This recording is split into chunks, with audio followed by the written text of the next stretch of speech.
Beating the odds. Ryan Blair. Ryan Blair. Ryan Blair. Ryan Blair is the CEO of PathConnect.com. Former guest himself, Ryan Blair. 29-year-old multimillionaire Ryan Blair. You guys are the perfect panel for this.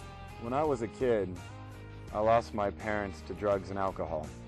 I had no standard to live by, so I rejected authority. The turning point for me was when a very successful man came into my life, and he saw something in me that I didn't even see in myself.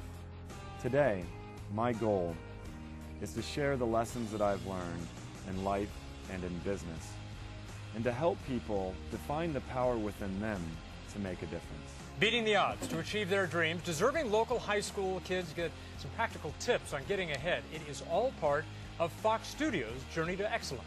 Any of you guys ever dream about becoming rich? Through a mentorship program called Journey to Excellence, 50 high-achieving students from low-performing schools and circumstances got a lesson in beating the odds. That's the room me and my mother shared. 29-year-old multimillionaire Ryan Blair says he had help escaping the poverty he grew up in. The one thing that I find in common of all successful people is a mentor of some sort.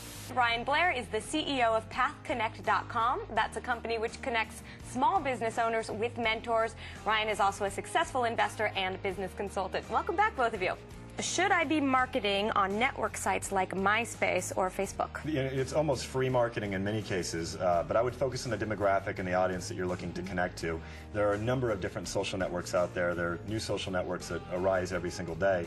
So I wouldn't say it's always Facebook or MySpace, but there's business-oriented social networks that are good marketing tools. So really look around to see where your market is? I would put them up everywhere where you could drive traffic to your business, because I think social networks are going to change the nature of the internet, so I would invest time in marketing through them. So you guys know a lot about this. Does that take a lot of work? It's not just a matter of putting a page up, right? You actually have to be involved with it, or no? Well, there's interactive components to them. So unlike a brochure website where you're just stating who you are, you're actually now connecting to your audience base, which is why social networks have taken off. So there's a lot more time involved, but the tools of social networks and the templates are really easy to use, and an entrepreneur can do it themselves in many cases. Now also joining us is Ryan Blair, a 27-year-old entrepreneur who says, look, he's overcome a lot of adversity in his life, and he did not have to classify his poverty as a disease in order to do it. Ryan, you don't look homeless or impoverished, but you were, weren't you? Yeah, absolutely. And there were enough labels put on me growing up in poverty that I didn't need another one.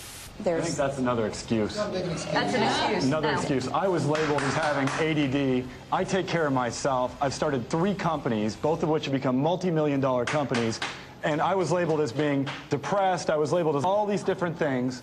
And you give him another excuse. Don't enable him to say that he has ADD or anything else. All he has is a lack of motivation and a lack of making good decisions or making any decisions. And Ryan, you hit the nail on the head when you said it's about fear.